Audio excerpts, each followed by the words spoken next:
Innal hamdalillah nahmaduhu wa nasta'inuhu wa nastaghfiruhu wa na'udzu billahi min shururi anfusina wa min sayyiati a'malina may yahdihillahu fala mudilla lahu wa may yudlil fala hadiya lahu asyhadu an la ilaha illallah wahdahu la syarika lahu wa asyhadu anna Muhammadan 'abduhu wa rasuluh. Allahumma salli wa sallim ala sayyidina Muhammadin wa ala alihi wa sahbihi ajma'in, amma ba'du. Rabbana zidna ilma warzuqna fahma wa taqabbal minna innaka antas samiul alim. Lakal hamdu ya rabbal alamin. Syukur kepada Allah Subhanahu wa taala kerana pada pagi ini telah kita selesai laksanakan solat subuh secara berjemaah. Kemudian kita akan isilah masa yang ada sedikit ini untuk kita sambung kuliah kita yang telah lalu, yang telah kita tinggalkan pada bulan yang lepas, ya. Tak banjir ni, banjir gitu kan. Di surau ni tinggi, ya, tak tenggelam kot. Bawah tenggelam kot kan. Haji Yusuf kata banjir. Mana Haji Yusuf ada?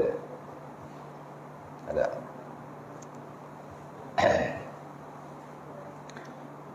Baik. Kelaklah banyak banjir masjid surau kan. Tapi dah ada umur balik dah kot. Baik.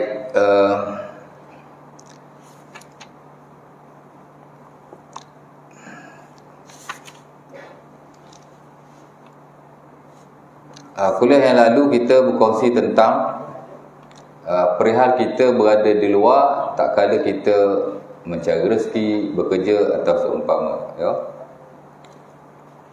Kemudian kita kongsi hari itu, bila kita berada di luar, kemungkinan besar kita akan bercampur dengan orang lain. Of course lah, ya. Mana boleh kita di luar duduk seorang-seorang, mestilah kita campur dengan orang, ya tak? Ya. Bekerjalah terutamanya. Dan berlaku perkara-perkara yang mana kita digalakkan melakukannya. Antaranya kita sebut hari itu ialah memberi salam sesama Muslim, ya. Dulu before bulan lepas, bulan sebelum tu kot, ya. Di mana kita dah kongsikan bahawa amat-amat digalakkan kita memberi salam sesama kita, ya. Walaupun orang yang kita kenal dan orang yang kita tidak kenal, ya. Yang kita telah kongsikan hadis-hadis Nabi SAW dan ayat Quran berkaitan dengan hal yang berkenaan. Kemudian last kuliah hari itu kita juga berkongsi tentang perkara-perkara sunnah yang digalakkan kita lakukan, yang juga kadang-kadang melibatkan orang lain. Memberi salam tu of course lah kita beri salam pada orang lain, kan? Tak tahulah kok kata kalau kita bagi salam pada diri sendiri. Ada juga dalam sembahyang tu assalamu alayna wa ala ibadillahis salihin tu. Tapi bila sebut memberi salam, kebiasaannya lah, ya, merujuk kepada kita beri salam pada orang lain, ya. Jadi hubungan kita dengan manusia lain, ya. Sama juga bersin telah kita kongsi last kuliah hari itu, di mana kita bersin macam tak ada hubung kait dengan orang lain. Ada. Di mana bila kita dengar seseorang itu bersin, lalu dia mengucapkan alhamdulillah, kita bersin, kita katalah alhamdulillah. Ataupun sahabat kita bila dia dengar kita, bila dia bersin, dia pun kata alhamdulillah. Sunnahlah, ya. Kita dah baca hadis-hadis ni. Macam tak ada kena mengena dengan orang. Ada. Di mana bila kita dengar orang bersin lalu dia memuji Allah Subhanahu wa taala, amat-amat digalakkan kita kata yarhamukallah, ya. Melainkan kalau kita tak dengar dia puji Allah Subhanahu wa taala. Pasal Nabi ada juga, ada sahabat bersin dia tak puji Allah, Nabi tak berkata yarhamukallah. Itu pun kita ada kongsi hari itu. Kemudian kita sebut membuat muat sikit, ya. Baik, hari ni kita nak masuk tajuk yang baru. Kemudian ujung tu saya baca itu tentang membalas kebaikan orang lain. Di mana bila kita berada di luar, kita bermuamalah dan berinteraksi sesama manusia, of course lah, bila kita melakukan kebaikan pada orang lain ataupun orang lain melakukan kebaikan kepada kita, hendaklah kita membalasnya dengan cara yang paling baik. Dan saya dah baca hadis berkenaan, itulah hadis yang diriwayatkan dalam dalam Sunan Abi Dawud dan selainnya daripada Ibnu Umar. Dan kalau kita tak boleh nak balas kebaikannya, sekurang-kurang kita berdoalah, mudah-mudahan Allah Ta'ala memberi kebaikan kepadanya. Itu pun kita dah kongsi, ya. Baik, hari ni kita nak masuk tajuk yang baru. Itulah bermurah hati dalam bermuamalah. Ya. Apa maksud muamalah? Ustaz ada sebut muamalah kan. Muamalah ni sebenarnya urusan kita dengan manusia yang lain. Itulah maksud muamalah, ya. Walaupun dalam setengah-setengah keadaan, terutama dalam konteks hari ni, bila sebut muamalah, macam lah, ya, dia merujuk kepada harta ataupun duit, ya. Kan? Bila sebut fiqh muamalah, dia lebih kepada fiqh financial lah, ya. Sebenarnya tidak sedemikian. Bila sebut muamalah, dia merujuk kepada hubungan kita selain hubungan kita sesama manusia, ya. Sebab itu kalau kita belajar fiqh lah, ya, ada 5 bidang yang besar. 1 bidang ibadah, 4 lagi muamalah. Muamalah ni bukan harta saja, ya. Selain urusan kita dengan Allah ataupun selain daripada ibadah, sebagian besar daripadanya disebut sebagai muamalah. Ada kalanya muamalah kita dengan keluarga kita, itu dipanggil muamalah usariyah, atau juga disebut oleh sebagian ulama terkini sebagai muamalah syakhsiyah. Wahbah Zuhaili umpamanya, dia tak sebut muamalah usariyah dalam sebagai buku fiqh beliau, tapi dipanggil muamalah syakhsiyah. Sama juga, muamalah juga, tapi muamalah kekeluargaan, hubungan kita dengan ahli keluarga kita kan. Muamalah lah tu. Muamalah ni mana hubungan. Dalam English kita panggil human dealing. Sebab itu fiqhul muamalah kita panggil the science of human dealing. Cara kita nak deal dengan manusia. Boleh jadi hak ehwal kewangan, boleh jadi hak ehwal perhubungan. Kekeluargaan tu lebih kepada perhubungan, ya. Boleh jadi dalam hak ehwal kemasyarakatan, fiqh jinayah umpamanya. Itu muamalah kemasyarakatan, muamalah ijtimaiyah, social muamalah, ya. Dan begitu juga dalam urusan-urusan yang lain. Kebiasaannya ataupun sebahagian besar daripada urusan kita dengan manusia disebut sebagai muamalah. Dia adalah salah satu ilmu daripada muamalah. Kekeluargaan, menakahan, kemasyarakatan, kehakiman juga satu bentuk muamalah, ya. Baik. Jadi dikata bermurah hati dalam bermuamalah. Bukan muamalah harta saja. Kalau muamalah harta kita panggil al-muamalatul maliyah, ya. Muamalah harta. Kalau istilah fiqh yang betul lah, kalau sebut muamalah saja, dia belum tentu harta. Boleh jadi muamalah kekeluargaan, boleh jadi muamalah kemasyarakatan, boleh jadi macam-macam, ya. Muamalah kehakiman dan seumpamanya. Tapi bila sebut muamalah harta, dia mesti kita kata muamalah maliyah. Itu keistilahan yang betul. Tapi kalau sebut muamalah saja pun dah merujuk kepada muamalah harta pun tidak salah. Cuma terminologi ni, mana secara terminologi fiqh itu tak berapa tepat lah, ya. Tapi tak salah, ya. Baik. Tajuk kita hari ni ialah bermurah hati ketika bermuamalah.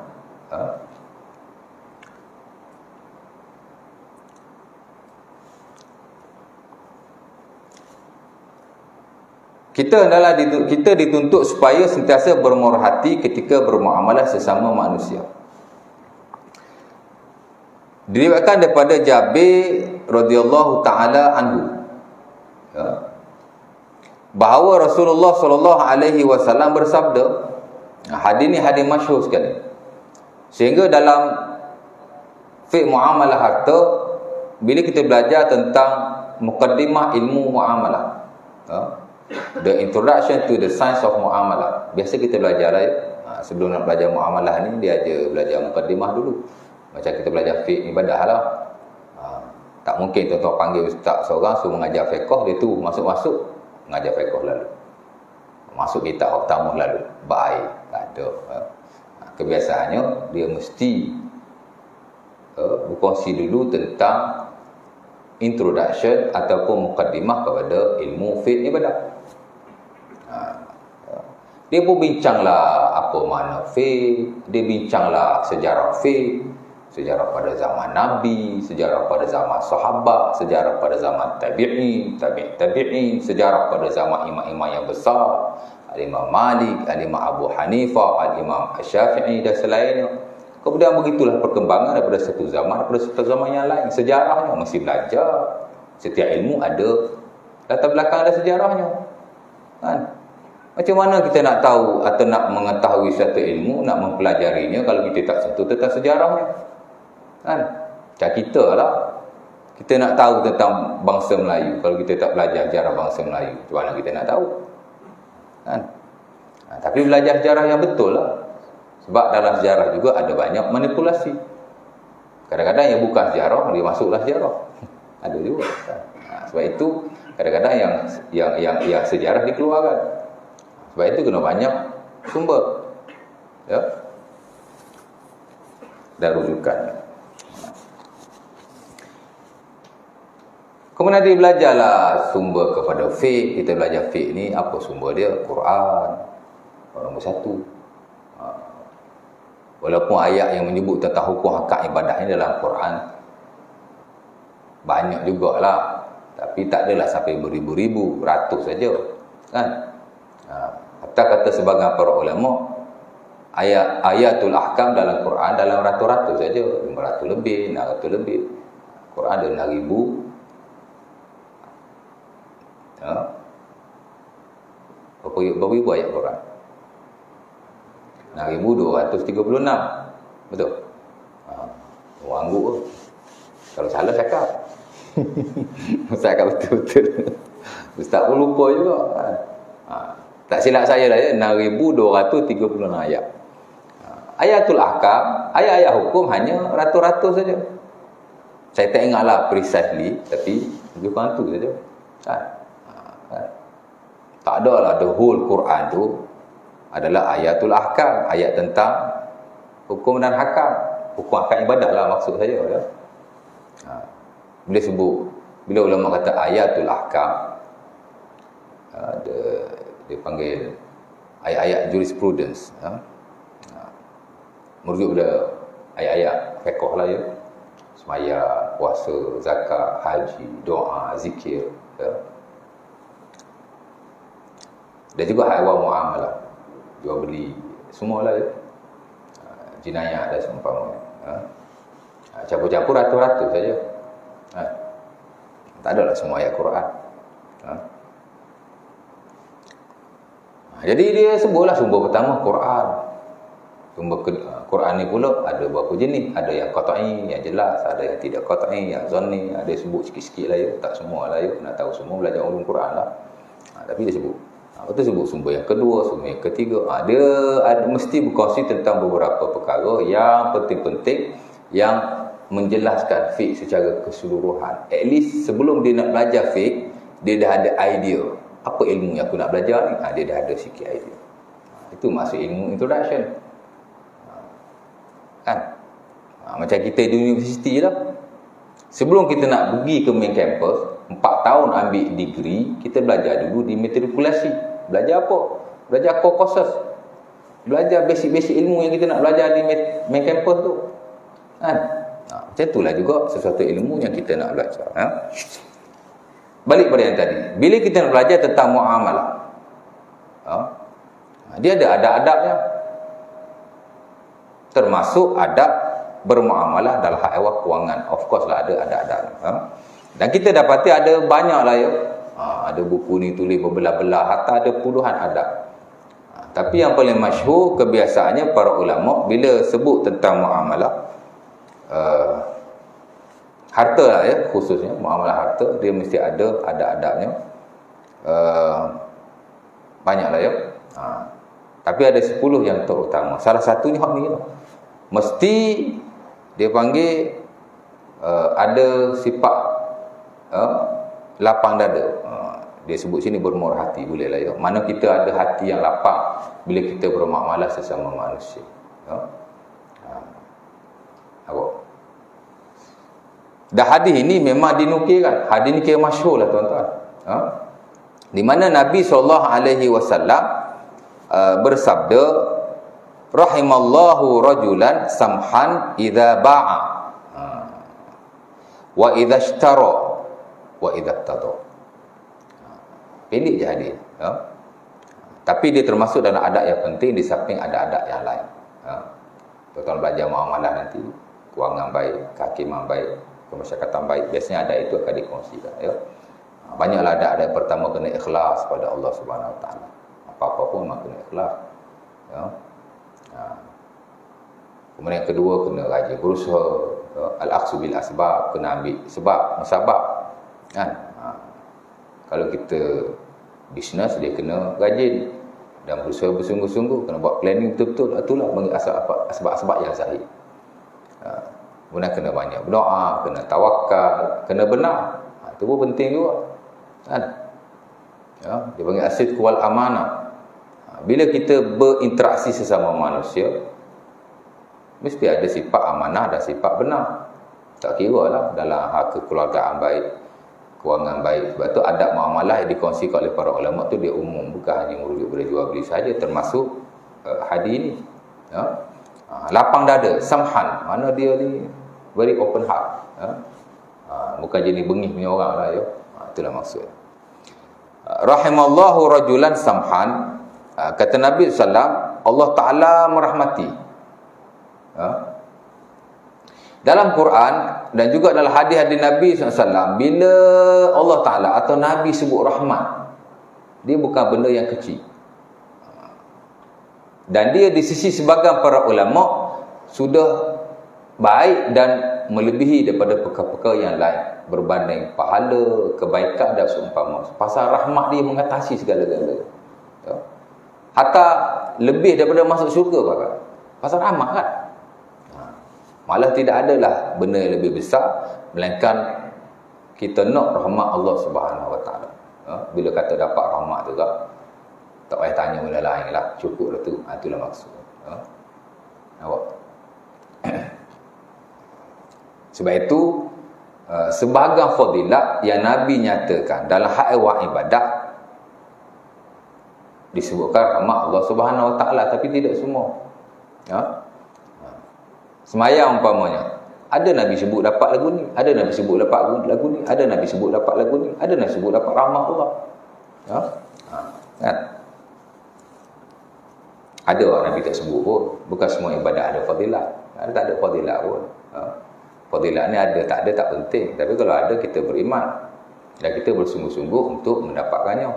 Tapi kalau tak ada pun tak apa. Memang tak ada syarat fadilat ni. Ada, tak ada pun tak apa. Tapi kita pastilah setiap apa yang kita lakukan ada nilai yang besar di sisi Allah Subhanahu Wa Taala. Contoh saya bagi macam semayang lah ya, tuan-tuan, semayang sunat kan. Fardu ni tak apalah, yang sunat-sunat. Ada semayang, Nabi kata siapa yang semayang, Allah Ta'ala mengharamkannya masuk neraka. Semayang rawatib tu kan, qabliyah ba'diyah tu kan. Kalau semayang qabliyah ba'diyah zuhur, Nabi kata tak masuk neraka. Man hafaza ala arba' qabla zuhri wa arba' ba'daha haramahullahu ala nar. Hadis An-Nasa'i daripada Ummu Habibah. Nabi kata siapa-siapa yang semayang 4 rakaat sebelum zuhur, 4 rakaat setelah zuhur, Allah Ta'ala haramkan dirinya daripada neraka. Itu fadilat tu. Kan? 4 rakaat sebelum zuhur, 4 rakaat selepas zuhur. Ya. 2 rakaat muakkad lah ya. 2 rakaat sebelum, 2 rakaat selepas tu muakkad. 2 rakaat lagi tidak muakkad. Tapi kalau kita buat semua baguslah. 4 rakaat sebelum zuhur, 4 rakaat selepas zuhur. Kira 8 lah tuan-tuan. Cukup tak? Ustaz tak cukup, tanya orang. Ya tak? Biasa kita buat muakkad je kan? Muakkad 2 before zuhur, muakkad 2 selepas zuhur. Kalau kita rajin, tambahlah. Sekali-sekali menjadi 4. 4 before zuhur, 4 after zuhur.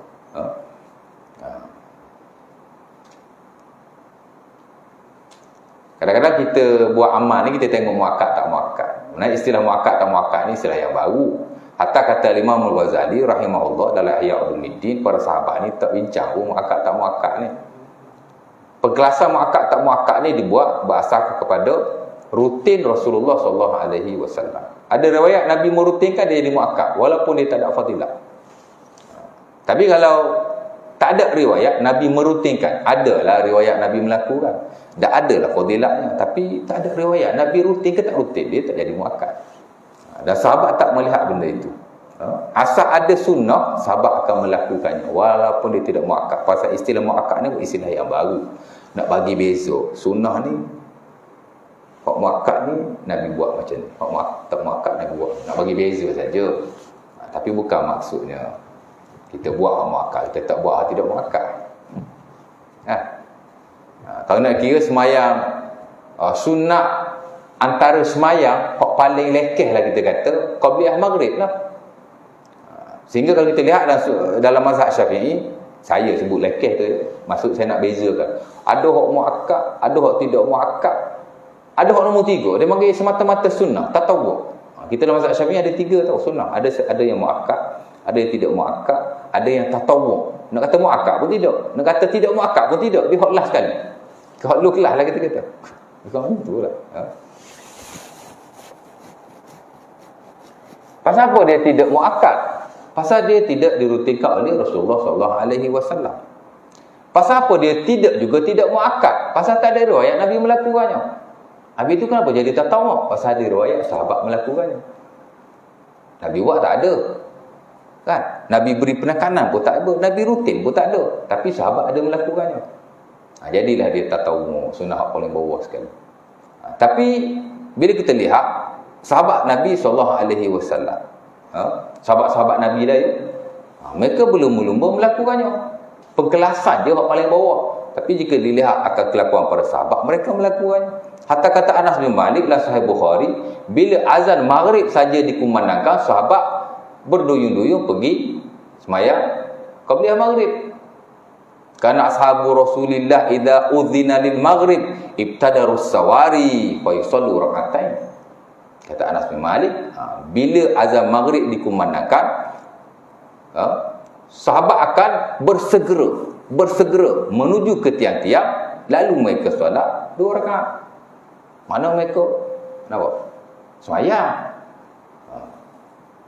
Jadi dia tak membeza-bezakan.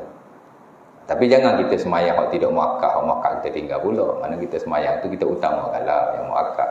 Tapi pada masa yang sama, ada sentai kita buat jugalah hak tidak muakkad ini. Kerana jika dilihat dari praktikal, salafus soleh dia tak membeza-bezakan sangat sebab dia buat belakang. Kan? Semua kita ni kita dahulu kalau yang muakkad tu kerana dirutinkan oleh Rasulullah SAW. Tapi yang tidak muakkad jangan kita abaikan. Kalau ada masa, ada kelapangan, of course lah ada kudrat, kita lakukan. Esok kalau dah tak ada kudrat, tak boleh nak buat. Dan untungnya kita ni, bila ketika kita ada kekuatan dan kelapangan, kita buat. Bila kita dah tak ada kelapangan dan kita tak mampu nak buat, sakit atau seumpamanya, Allah Ta'ala bagi pahala seumpama kita melakukannya. Sebab itu kalau kita faham prinsip amalan yang sahih, seumpama ini kita akan melakukannya. Sebagaimana kita berpeluang untuk kita melakukannya. Jadi kita buat. Idza marid. Saya dah baca dulu hadis banyak kali. Idza maridal abdu aw safara kutiba lahu muqimas sahih. Hadis diriwayatkan oleh Imam Bukhari pada Abi Musa Al-Asy'ari. Nabi kata siapa-siapa yang ketika dia sihat dan ketika dia bermukim, dia melakukannya. Tiba-tiba bila dia sakit dan dia bermusafir, dia tidak melakukannya, Allah Ta'ala akan beri pahala kepada dia seumpama dia melakukan ketika dia sihat dan ketika dia bermukim. Masa sihat kita buat, masa sakit kita tak buat. Allah Ta'ala bagi pahala sama macam kita buat masa kita sihat. Sebab tu untunglah orang yang beramal ketika dia sihat. Sama juga bila orang dia lapang, dia buat. Bila dia sibuk, dia tak buat. Tapi kadang kita ni terbalik. Bila sihat tak nak buat. Bila sakit dia nak buat. Ya tak? Okey juga dia mari rasa insaf.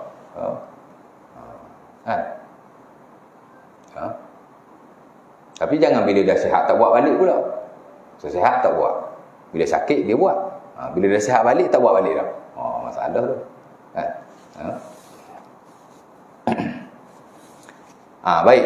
Balik pada yang tadi ya. Jadi rahmat. Jadi qabliyah zuhur, ba'diyah zuhur diharamkan daripada neraka. Tapi kalau sembahyang asar dapat rahmat. Rahimallahu ra'an shalla qabla al-'asri arba'an. Hadis Abi Daud daripada Ali bin Abi Talib, Nabi kata Allah Taala merahmati orang yang sembahyang 4 rakaat sebelum asar. Ya. Tapi kenapa dia tak jadi muakkad? Saya dah sebut. Ulama-ulama usul, kalau tidak ada riwayat Nabi merutinkan, dia akan jadi tidak muakkad walau fadilat dia besar. Kalau tidak ikutkan dari sudut fadilat sembahyang asar lebih besar daripada sembahyang zuhur tadi. Betul tak? Hak tadi diharapkan masuk neraka, hak ni dapat rahmat Allah, mana besar? Tak masuk neraka dengan dapat rahmat Allah. Hak ni lah dia besar. Kan?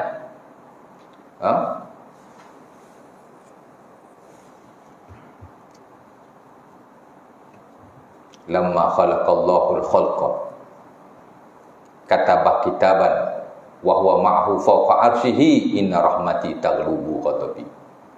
Allah Taala ni ada banyak sifat-sifat yang disebut dalam Quran, dalam hadis Nabi. Tapi satu sifat saja Allah Taala sebut bersamanya di atas arasnya. Apa dia? Rahmatlah. Kan? Ada Muslim daripada Abi Hurairah, Nabi kata setelah Allah Taala menciptakan arasnya, setelah Allah Ta'ala menciptakan makhluknya, Allah Ta'ala tulis satu tulisan dan Allah Ta'ala letak tulisan itu bersama-sama di atas arasy. Apa tulisan itu?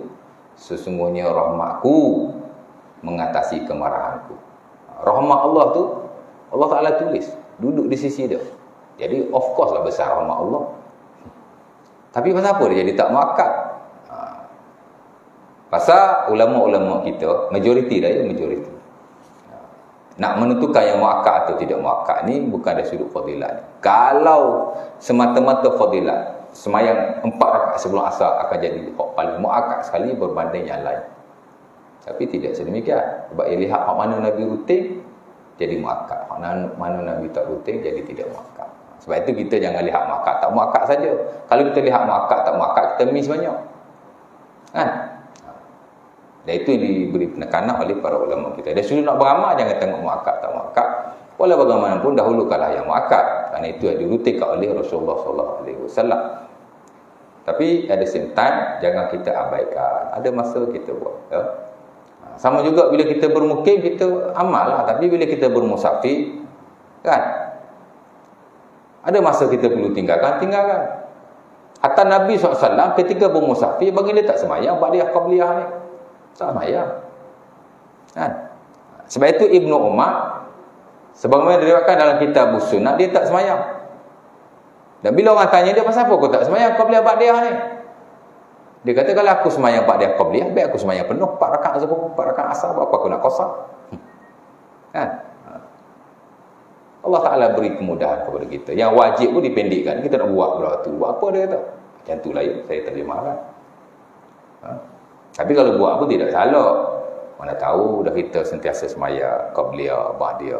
Bila musafir tak boleh tinggal. Buatlah, tak salah. Ulama tak mengharamkan pun. Kan? Walaupun sebahagian juga memakruhkan di atas asar Ibnu Umar. Tapi nak cerita kemudahan yang Allah Ta'ala bagi. Masa mungkin buat betul-betul. Masa musafir Allah Ta'ala bagi kelonggaran. Nak ketika musafir. Mana kalau kita ada kelapangan boleh semayang. Tapi kalau kita ada kekangan-kekangan tertentu, janganlah sibuk-sibuk nak semayang pula. Musafir kan. Satu Allah Ta'ala bagi banyak kelepasan. Jadi rahmat Allah lah ya. Allah Ta'ala merahmati rajulan, seorang lelaki. Yang macam mana? Samhan. Samhan ni diterjemah bermurah hati.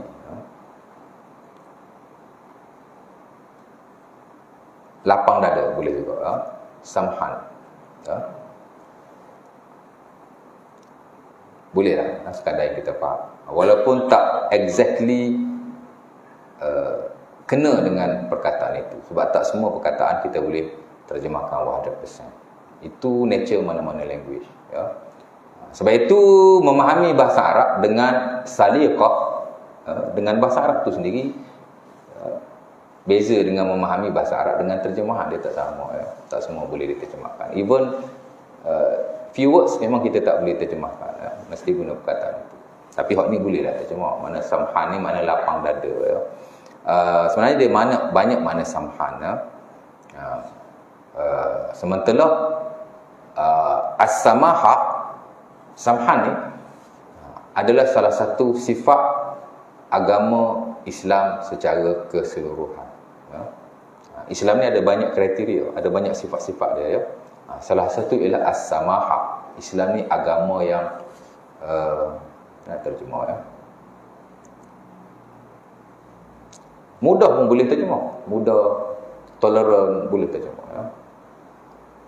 Hatta Nabi SAW bila dilihat sahabat dia duk ibadah saja, tak nak campur dengan orang, tak nak beritahu hal dunia luar, hingga mengabaikan juga keluarganya. Adalah para sahabat Nabi SAW, antaranya Osman bin Maz'un, seumpama dia akan dari Sunan Abi Daud, daripada Aisyah radhiyallahu taala anha, bila isteri dia mengadu suami dia ni dia reti ibadah saja, malam semayang, siang puasa kan? Isteri pun tak beritahu. Begitu juga dengan Abdullah bin Amr bin Al-As yang diriwayatkan dalam Sahih Bukhari dan Muslim ya. Sama kes yang sama ya, isteri mengadu. Dah ada lagi Abu Darda pun sama. Ada beberapa sahabat ni dia rajin buat ibadah lah ya. Sehingga Nabi melihat pada mereka ada sifat rahbaniyah, ada sifat kependitaan. Pendeta lah, pendeta tahu nak ibadah aja kan. Agama-agama dulu memang ada kependitaan, dia duduk dalam dia punya gereja ataupun tempat ibadah dia buat ibadah dia saja ya, dia tak campur dengan orang. Dulu memang ada lah dalam konsep-konsep agama terdahulu seperti Kristianiti dan juga Yahudi. Tapi Islam sudah menasahkan perkara itu sehingga tidak ada lagi kependitaan dalam Islam ya. La rahbaniyata fil Islam, tidak ada rahbaniyah dalam Islam. Mana kependitaan, ibadah 24 jam tak ada. Warabbaniyatu hazil ummah al-jihad. Nabi kata kependitaan ummah ini ialah jihad, campur dengan orang, mempertahankan agama, menyebarkan ilmu. Itu kita punya kependitaan ya. Kerana sebagai sahabat duk faham pendeta-pendeta ni mesti duduk menyendiri lah kan? Tapi tidak, pendeta Islam ialah campur dengan orang, jihad ya. Dia tidak sama. Dan Nabi sebut supaya itu innallaha, ataupun Nabi sebutlah hadis yang lain dalam kes yang sama, Nabi kata innallaha abdala ar-rahbaniyata bil hanifiyati samhah. Samalah kata as-samhah ataupun samahah. Allah Taala telah menggantikan kependitaan agama terdahulu dengan agama Islam yang as-samhah, agama Islam yang hanifiyati samhah. Hanifiyah ni susah juga nak terjemah. Bolehlah kita terjemahkan agama yang lurus dan toleran, agama yang mudah dan tidak menyusah-nyusahkan. Itulah maksudnya ya. Jadi Nabi kata Allah Ta'ala merahmati orang yang samhan, lapang dada, murah hati, mudah berkira. Senang cerita begitu, mudah berkira dengan orang. Itu samhan juga. Islam ni agama samahah, agama yang mudah berkira. Mana ada Islam susah nak berkira? Tidak. Banyak kes mudah berkira lah. Kena terjemah Kelantan baru dia kena sikit. Mudah berkira saya rasa okey. Agak dekat dengan bahasa Arab. Aqrab ila lughatil arabiyyah. Tadi orang Kelantan Ustaz yang Asawiyah lah ni. Ya. Saya orang Selangor lah. Dulu Kelantan sekarang dah jadi Selangor. Sebab sahabat saya pun dah panggil saya Kelantan Murtad. Kelantan pada Murtad juga ya. Baik. Jadi Nabi kata Allah Ta'ala suka orang yang samhan, mudah berkira. Ya. Idza ba'a, bila dia berjual beli. Bila dia jual, bukan berjual beli, bila dia jual. Dia jual, dia mudah berkira. Kan?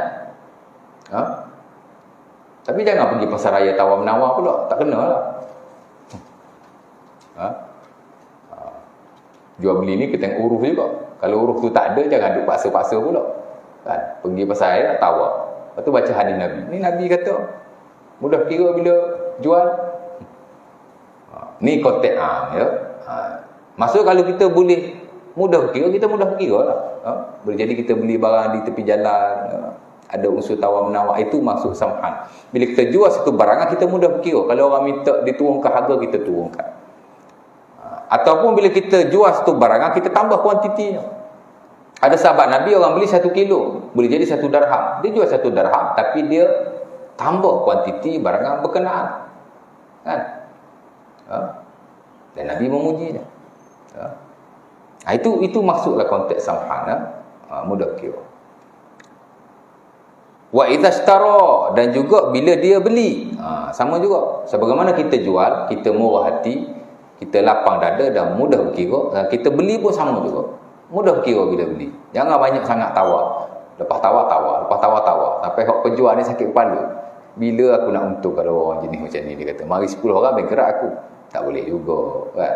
Memang ada bai'ul musawamah, ada jual beli tawar menawar digalakkan dalam Islam dan diharuskan.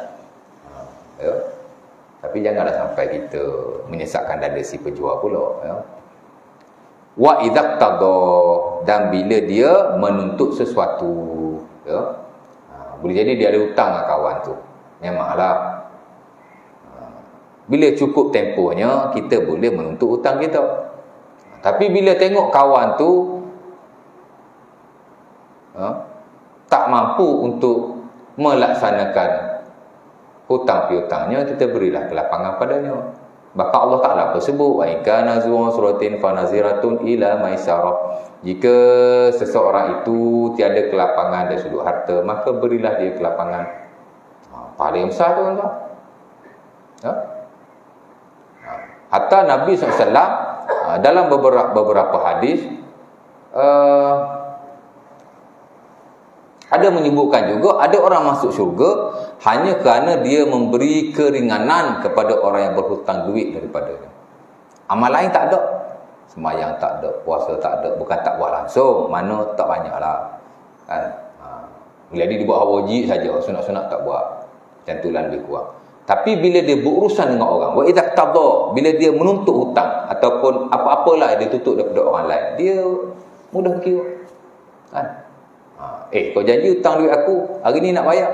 Alamak, aku tak ada duit lah, tak gaji lagi lah. Padahal semalam dah gaji lah. Member tipu dia. Dia tak tahu. Tapi dia ingat, mungkin ya kot. Tak apalah, aku tambahlah seminggu lagi. Itu termasuklah konteks yang sama. Ada orang dia itu je kerja dia. Sehingga malaikat bertanya kepadanya, hal amilta minal khairi syai'an? Dulu-dulu masa kau hidup, ada tak benda baik yang kau buat? Aku tengok tak ada langsung ni dalam kitab amalan kau ni. Nanya kita, tuan-tuan. Kata dia ni teruk pada kita lagi tau. Kita ada juga sembahyang sunat begitu gini kan. Kalau Allah Ta'ala terima. Sebab tu kena minta juga Allah Ta'ala terima yang ibadah kita ni, takut burn dia. Dia ni tak ada. Dia pun kata tak ada. La. Malaikat pun kata pada dia lagi, tazakkar, cuba mu ingat.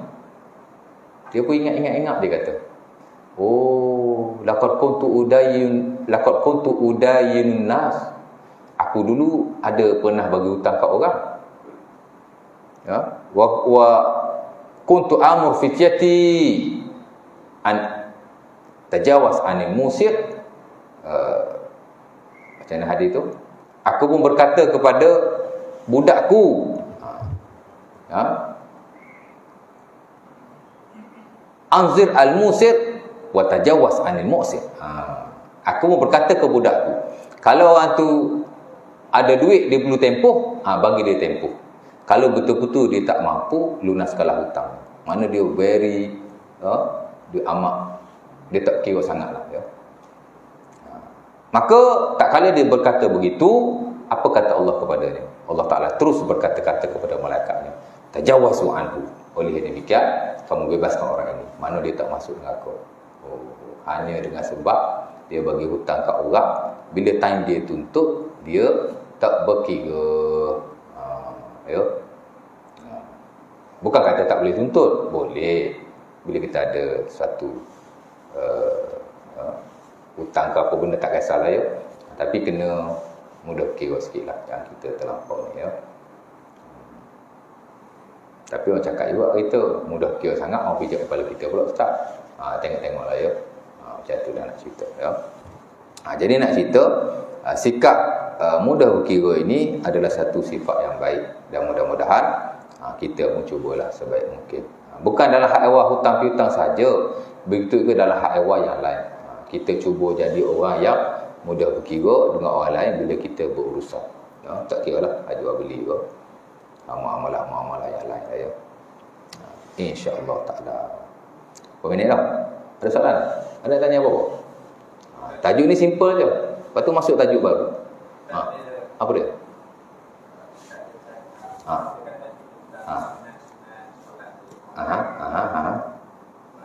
Tadi botol lain-lain. Pasal apa dah ganti lain? Saya dah tahu yang tu. Tak apa, teruskan. Saya dengar. Bismillah. Kalau kita kan kita lewat lah. Kita dah miss dah solat sunat tu. Jadi ada periwayatan mengatakan boleh ada ataupun tunaikan selepas solat tu. Cuma tempoh masa yang dibenarkan tu bila ada, sebab kadang kita lepas imam dia berdiri kan. Adakah kita nak terus selesai semua dah berdoa baru tunaikan ke, ataupun lepas dia salam kita terus tunaikan solat yang kita lepas tadi. Okey. Baik. Qabliyah dah ya, qabliyah. Dia sembahyang sunat ni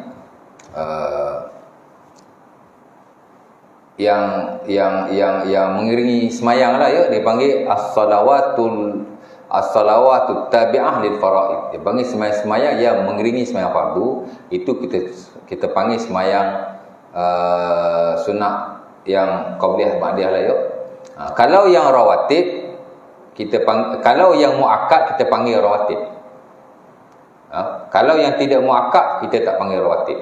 Tapi dia masih dipanggil qabliyah dan ba'diyah ya. Pertama yang perlu kita tahu, qabliyah dengan ba'diyah ni yang muakkad dia ada 10 atau 12. Sebagai ulama kata 10, saya bagi tahu yang tu dulu ya. Sebagai ulama kata 12 ya.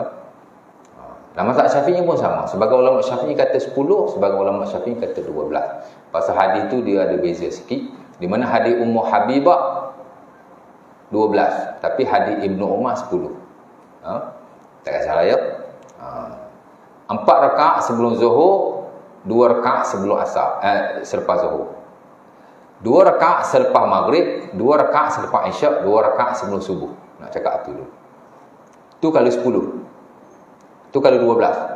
Kalau 10, 2 rakaat sebelum Zuhur, tadi 4. Ni 2 saja. Lepas tu orang lain sama saja. 2 rakaat selepas Zuhur, 2 rakaat selepas Maghrib, 2 rakaat selepas Isyak, 2 rakaat sebelum Subuh.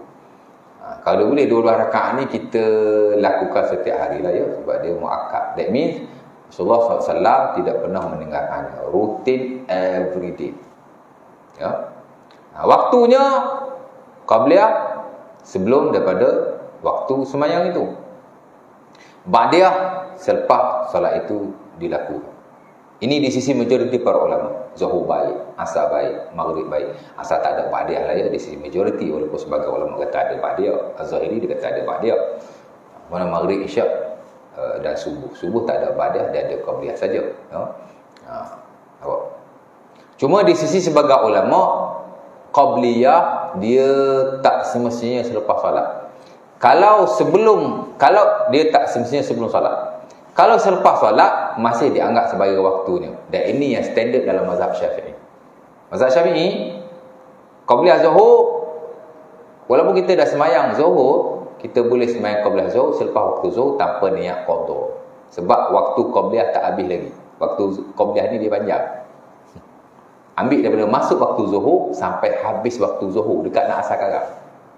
Jadi kalau kita datang ke surau, dah semayang kan, kita masbuk lah. Jadi after kita semayang Zuhur tadi, kita boleh terus semayang qabliyah tanpa niat qada, ataupun nak wirid dulu pun boleh. Mana-mana lah sebenarnya.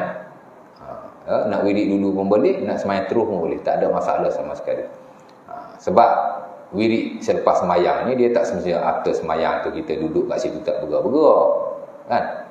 Hatta kata ulama kita Abdul Aziz Al-Malibari dalam bukunya Fathul Mu'in, buku yang paling brief dan paling express dalam mazhab Syafi'i yang standard, dia kata tidak putus mualaf dengan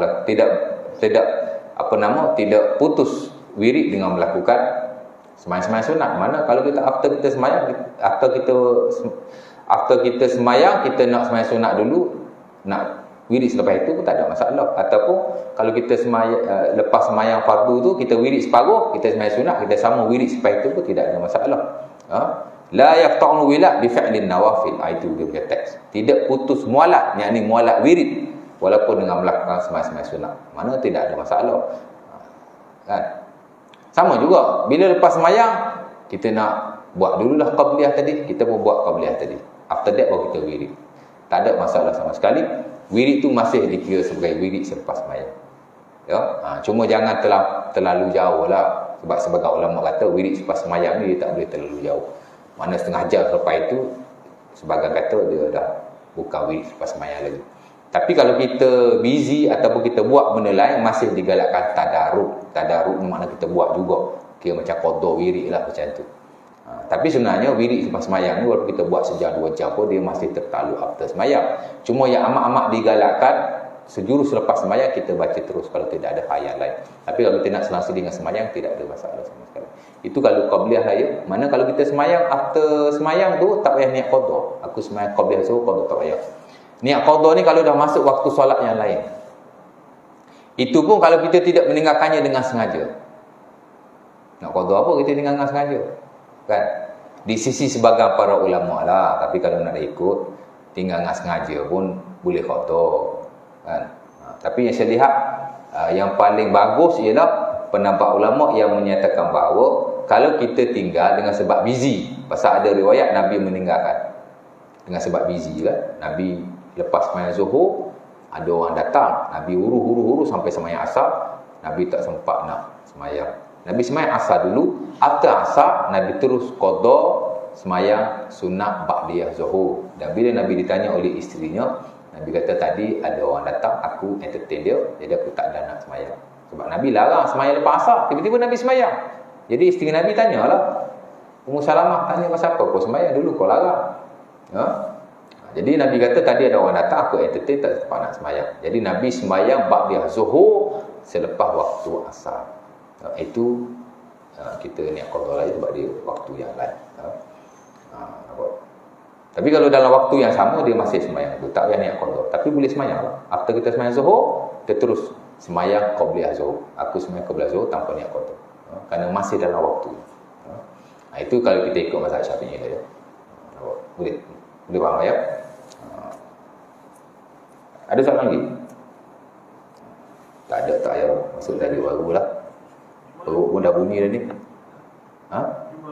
Semayang Jumaat kenapa? Qabliyah Jumaat. Qabliyah Jumaat ni sebenarnya saya nak jawab. Dia melihat kepada adakah semayang Jumaat ni adakah semayang Jumaat ni semayang yang mustaqillah, semayang yang independent, ataupun adakah ia semayang yang dikiaskan di atas semayang zuhur. Ada ulama dia kata ada qabliyah zuhur. Pasal apa? Pasal dia kias di atas semayang zuhur. Jadi dia kata semayang Jumaat hukum hakam sunnah dia boleh kita ikut hak semayang zuhur. Dan itu standard dalam mazhab Syafi'i. Dan disebut oleh Imam Nawawi dalam buku dia Al-Majmu', hatta dalam buku yang paling simple Minhajut Talibin pun dia sebut di mana disunatkan semayang qabliyah zuhur sebelum semayang Jumaat. Mazhab lain yang tak pasti dah ya, tapi kalau mazhab Syafi'i ada qabliyah zuhur. Tapi kita tak nafi, sebagian ulama yang lain kata tidak ada. Terutama ulama-ulama hadis, dia kata tak ada.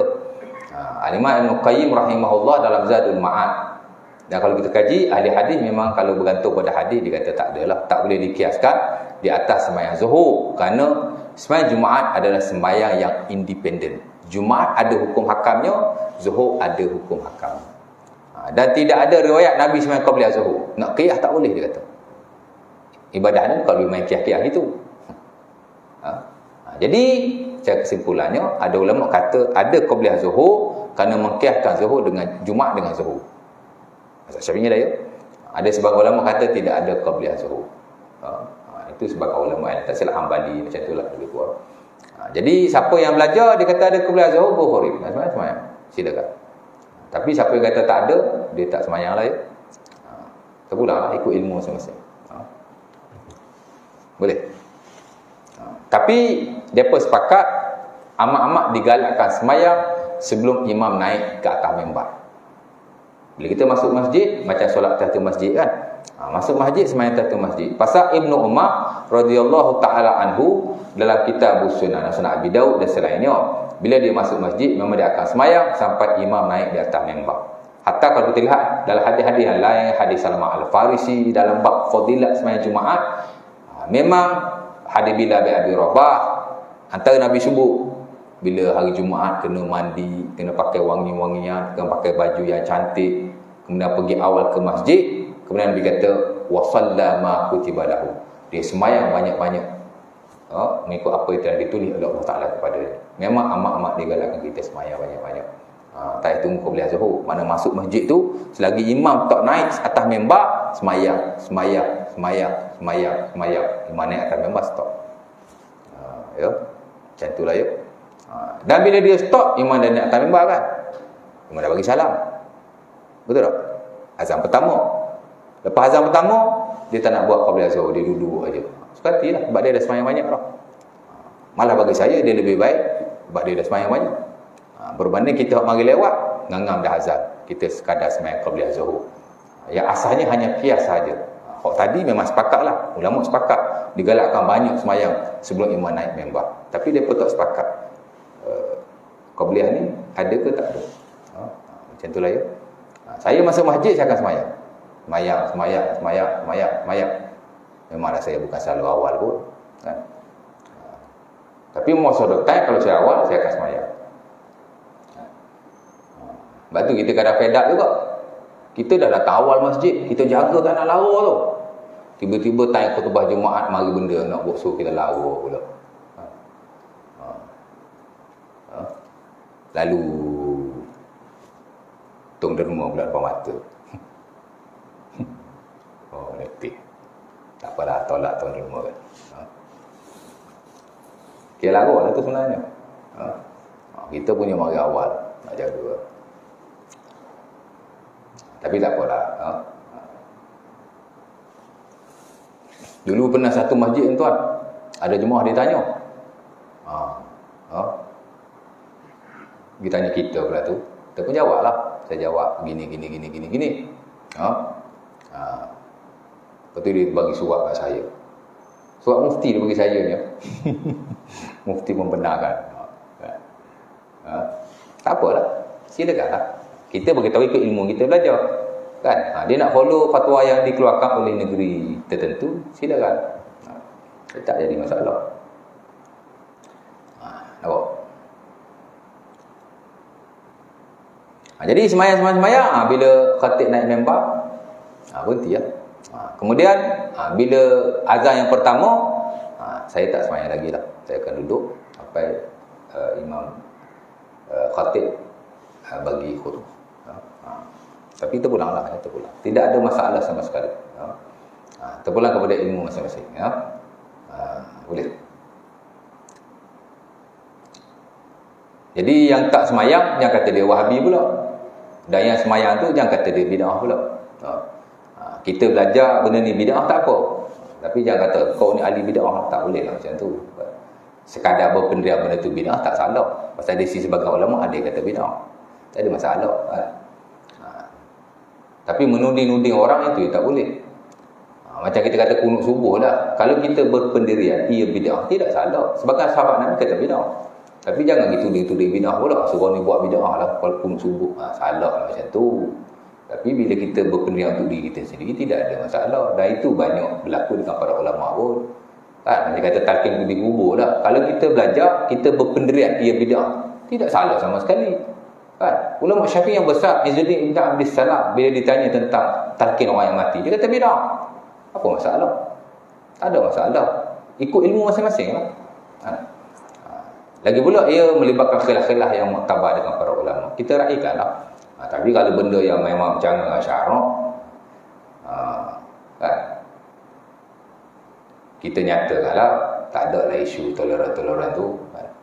Tapi kalau isu-isu gitu biasa. Qabliyah Jumaat ni bagi saya isu biasa, dia tidak melibatkan bid'ah dalam konteks pengamalan kita.